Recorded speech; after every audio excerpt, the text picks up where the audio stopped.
Bismillahirrahmanirrahim. Assalamualaikum warahmatullahi wabarakatuh. Alhamdulillah ketemu lagi kita di sesi perkuliahan Islam dalam disiplin ilmu. Ya. Pada pertemuan kali ini, teman-teman, kita akan membahas tentang satu topik yang saya kira penting bagi kita, yaitu tentang pengertian dan kedudukan ilmu dalam Islam. Ya. Jadi saya kira sebagai cendekiawan muslim atau sebagai sarjana muslim, tentu kita penting ya mengerti, memahami dan mengetahui bagaimana sih kedudukan ilmu dalam Islam.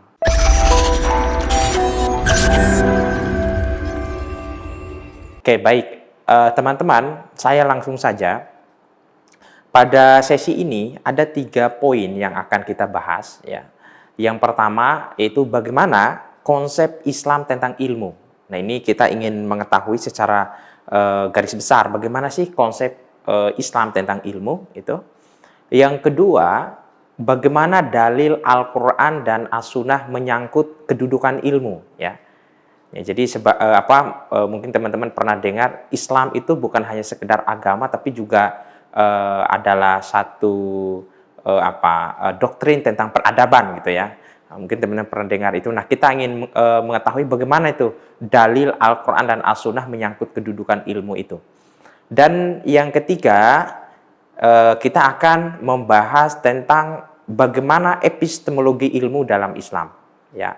Nah, tentu nanti kita akan berkenalan dengan beberapa pandangan cendekiawan muslim menyangkut epistemologi ilmu ini. Oke. Baik, teman-teman, slide berikutnya ini, slide pertama, kita akan mengenal terlebih dahulu beberapa istilah menyangkut ilmu ya. Nah, di masyarakat kita seringkali kita mendengar istilah atau kata yang sering digunakan ya. Ada kata ilmu pengetahuan, itu ya. Lalu ada kata sains itu sendiri, lalu ada kata pengetahuan, dan juga yang paling umum kita dengar itu adalah kata ilmu. Nah, bagaimana sih sesungguhnya kata-kata ini kita gunakan gitu ya. Nah, tentu di slide ini kita akan mencoba mengenal terlebih dahulu supaya kita menggunakannya secara tepat. Nah, kalau kita mendengar ilmu pengetahuan ya, bahkan ada lembaga ilmu pengetahuan Indonesia ya gitu. Nah, istilah ini kerap digunakan ya untuk menunjukkan pada makna sains dan teknologi gitu ya. Jadi ilmu pengetahuan. Jadi gabungan antara ilmu dan pengetahuan. Nah, banyak juga di antara yang melakukan kritik terhadap istilah ini ya gitu. Tapi bukan tempatnya nanti saya menyalahkan, tapi saya ingin memperkenalkan saja. Yang kedua itu kita juga mendengar kata sains ya. Nah, ini sebetulnya bahasa Inggris ya, sains ya. Nah, sains ini kalau kita lihat artinya itu adalah sekumpulan pengetahuan mengenai dunia yang bermetode itu ya. Jadi dia bersandar kepada sumber indera, dia bersifat empiris ya, objektif ya, rasional dan sistematis. Atau juga kita mengenal induktif dan deduktif. Nah, sains ini juga sebagian kalangan itu menyebut ya ilmu alam ya, sekalipun mungkin tidak bisa dibatasi hanya ilmu alam saja itu. Nah, itu sains ya. Jadi sains itu di dunia barat umumnya ya, atau mungkin juga perkembangan ilmu modern itu untuk digunakan dalam konteks ilmu yang bisa diukur ya, bersifat empiris, objektif ya, atau dunia yang bermetode. Nah, bagaimana dengan pengetahuan? Nah, pengetahuan itu teman-teman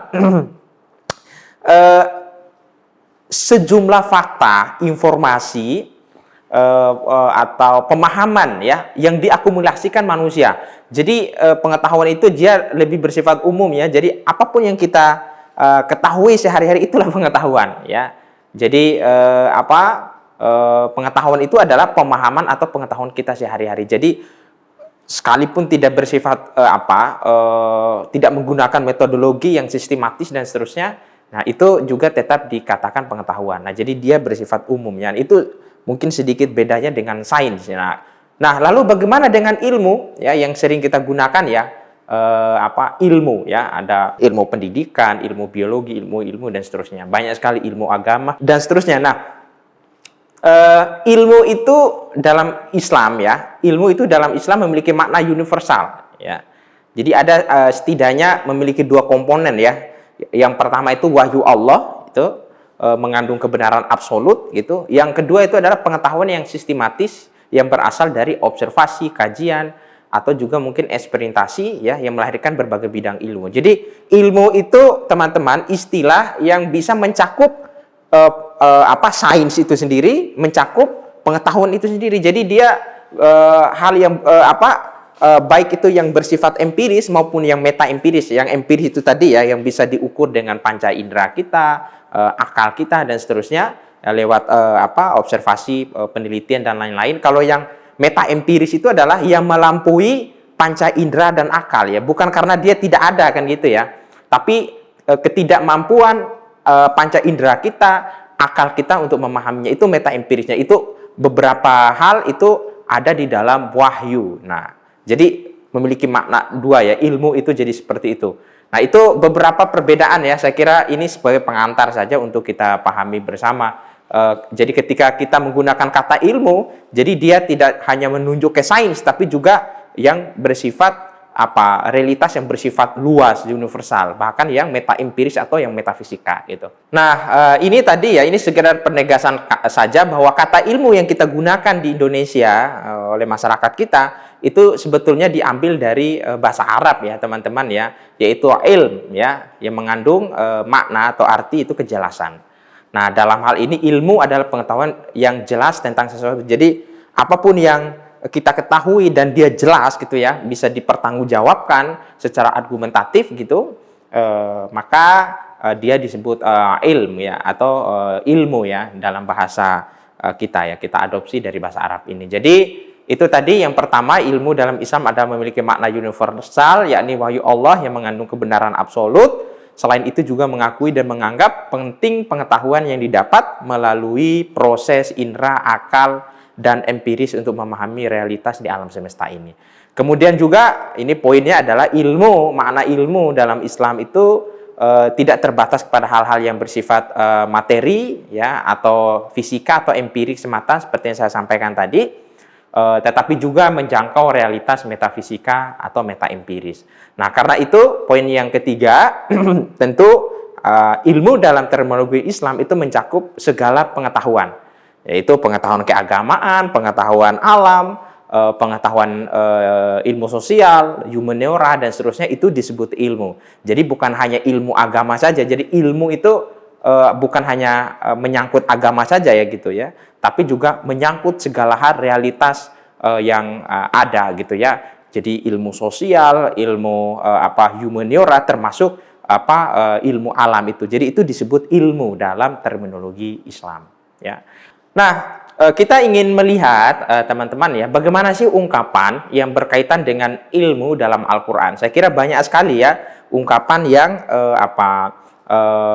mengandung makna ilmu, mulai dari qiraah ya, ilmu itu sendiri, lalu akal, lalu fikir gitu ya, lalu dan lain-lain, atau ilm gitu ya. Jadi itu semua mengandung makna ilmu gitu. Nah, saya kira di layar teman-teman itu terlihat kata ilmu itu ada 41 kali ya. Kemudian dengan segala derivasinya, kemudian kata ilm atau itu ada 120 kali gitu ya. Kemudian juga begitu juga kata fikir itu ada 16 kali dan seterusnya dan seterusnya. Jadi kalau kita temukan dalam Al-Qur'an itu mengandung kata akal, fikir itu sebetulnya mengandung makna tentang ilmu itu ya gitu. Jadi seperti itu.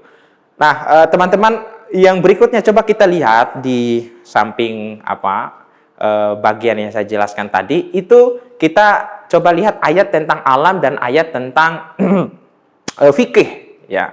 Nah, ini menarik ini ya. Ternyata ayat tentang alam itu lebih banyak dibandingkan ayat tentang fikih. Nah, itu sekitar 800 ayat, diantaranya itu adalah ayat tentang redaksional kata alam dan fenomenanya yang dapat menuntun pada konsep tentang alam sekaligus memberi basis bagi manusia dalam mempelajari sains kealaman. Ini menurut Agus Purwanto. Jadi menurut penelitian atau perhitungan Agus Purwanto itu ada 800 ayat tentang alam. Jadi Nah, sementara menurut hitungan Muhammad Ahwad Al-Gamrawi ya, itu ada segitu juga ya, 800. Sementara menurut Prof. Jaglul Al-Najjar itu ada 1000 ayat ya. Jadi sekitar 800 sampai 1000 ayat tentang membahas tentang alam atau sosial sains gitu. Nah, bagaimana dengan ayat tentang fikih? Nah, ini menarik ya, coba kita bandingkan.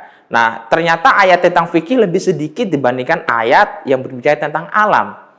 Nah, kita lihat di sini teman-teman, jumlah ayat tentang fikih itu hanya 160 ayat ya. Ini menurut perhitungan Agus Purwanto yang saya kutip. Sementara menurut perhitungan Abu At-Thayyib ya dan beberapa termasuk Ar-Razi ya, Ibnu Qudamah dan lain-lain itu sekitar 200 ayat gitu. Itu menurut Abu At-Thayyib ya, Al-Ganuzi itu sekitar 200 ayat, sementara menurut Ibnu Qudamah ya, Ar-Razi dan yang lainnya itu ada 500 ayat. Nah, jadi saya berada pada pandangan yang itu ya, sekitar 160 sampai 200 ayat tentang fikih. Jadi ini berarti sekitar 5 kali lipat lebih banyak ayat tentang alam dibandingkan dengan ayat tentang fikih. Nah, ini saya kira sekedar pengetahuan kita saja teman-teman sekalian, bahwa di Al-Qur'an itu mengandung perintah ataupun pembahasan atau firman Allah ya, mengandung tentang ilmu-ilmu kealaman. Jadi itu jauh sekali ya bedanya kalau kita lihat ayat tentang alam dengan ayat tentang fikih. Nah, ayat tentang fikih aja teman-teman itu melahirkan kitab-kitab fikih yang luar biasa banyak ya, mazhab-mazhab fikih ya. Yang di Indonesia kita kenal ada mazhab Syafi'i, Maliki, Hambali dan seterusnya gitu. Jadi luar biasa, tapi di bidang sains, nah ini menjadi PR kita semua tentu ya gitu. Kemudian kita coba lihat, nah ini bagaimana sih Al-Quran atau doktrin Al-Quran tentang urgensi ilmu dalam Islam. Saya kira banyak sekali ayatnya ya, di antara saya kutipkan di layar yang teman-teman bisa lihat. Nah, mulai dari perintah untuk berpikir, perintah untuk meneliti tanda-tanda dalam diri manusia dan hamparan segala wilayah semesta, ya perintah tentang membaca dan menulis, ya kan, dan banyak sekali, termasuk perintah untuk merefleksikan kisah-kisah dan perumpamaan dalam Al-Quran. Ya, mungkin ayat yang sering kita baca ya, mungkin sangat terkenal sekali, misalnya perintah untuk berpikir ya di dalam Quran surat Al-Imran ayat 190 sampai 191 ya. Ya, inna fi khalqis samawati wal ard wa ikhtilafil laili wan nahari la ayatil liulil albab ya, dan seterusnya. Itu adalah salah satu ayat perintah untuk berpikir ya, bahwa sesungguhnya dalam penciptaan langit dan bumi ya, penciptaan malam dan siang ya, silih bergantinya malam dan siang, itu adalah terdapat tanda-tanda ya bagi orang-orang yang berakal ya, berpikir. Jadi yang bisa memahami fenomena tentang penciptaan atau tentang alam semesta lah ya, penciptaan langit dan bumi gitu ya, kemudian silih bergantinya malam dan siang, itu wilayah ilmu astronomi ya, itu semua tidak mungkin bisa difahami oleh orang yang tidak menggunakan akal, atau dalam bahasa Al-Quran itu adalah ulul albab gitu ya. Nah, ini perintah untuk berpikir, dan banyak lagi, bahkan kedudukan atau urgensi ilmu dalam Islam itu sangat tinggi sekali ya teman-teman. Tentu teman-teman sudah sering mendengar bahwa derajat orang yang berilmu itu dinaikkan beberapa tingkat oleh Allah ketimbang orang yang tidak berilmu ya. Saya kira di Quran surat Al-Mujadilah ayat 11 kita juga menemukan ada satu potongan ayat yang saya kira teman-teman sering mendengarnya atau mungkin juga sudah menghafal ya, yarfa'illahu alladzina amanu minkum walladzina utul ilma darajat gitu ya. Jadi Allah ya akan mengangkat ya derajat orang-orang yang beriman dan berilmu itu beberapa derajat. Jadi saya kira faktanya seperti itu ya. Orang yang berilmu itu pasti ya hidupnya mulia gitu ya, pasti derajatnya akan bukan hanya diangkat oleh Allah, mungkin di mata manusia juga derajatnya sangat tinggi sekali. Berbeda kalau misalnya kita hanya sekedar mempunyai kekuasaan yang besar atau mungkin harta yang cukup banyak gitu ya, tetapi nihil menyangkut ilmu, boleh jadi kekuasaan dan jabatan kita itu bisa jadi menjadikan kita jatuh ke lembah dalam tanda kutip ya, kehinaan gitu. Berbeda dengan ilmu. Makanya saya kira menarik apa yang dikatakan oleh Imam Ali bin Abi Thalib itu ya, teman-teman ya, bahwa ilmu itu menjaga kita, sementara harta itu kita yang jaga gitu. Jadi itu ilmu, sekali lagi ilmu di sini bukan hanya ilmu agama, tetapi juga ilmu menyangkut realitas kehidupan yang universal ini. Social science ya, natural science, humaniora ya, dan tentu juga ilmu-ilmu keagamaan gitu. Dan banyak lagi ya ayat-ayat yang lain, saya kira nanti teman-teman bisa melihatnya. Yang juga populer itu adalah Quran surat Al-Alaq ya, perintah untuk membaca, perintah untuk mengembangkan ilmu pengetahuan gitu ya. Itu merupakan surat atau surah yang pertama kali diwahyukan kepada Nabi Muhammad, membuka risalah keislaman, risalah kenabian gitu ya. Itu dengan perintah Iqra ya, bismillahirrahmanirrahim, khalaqal insana min 'alaq, Iqra wa rabbukal akram, alladzi 'allama bil qalam, 'allamal insana ma lam ya'lam gitu. Perintah untuk membaca, dan kita tahu tidak ada di dunia ini peradaban yang lahir itu tanpa tradisi membaca dan menulis gitu. Jadi pastilah peradaban, kemajuan itu bermula dan lahir dari tradisi Iqra. Nah, ini saya kira memiliki makna yang cukup luar biasa. Nah, ini perintah atau doktrin Al-Quran tentang urgensi ilmu dalam Islam. Dan tentu banyak sekali ya ayat-ayat yang lain yang teman-teman nanti bisa mencari sendiri, membaca sendiri, dan merefleksikannya. Oke, baik teman-teman, saya kira untuk bagian pertama ini kita akhiri, nanti kita akan lanjutkan ke bagian kedua. Assalamualaikum warahmatullahi wabarakatuh.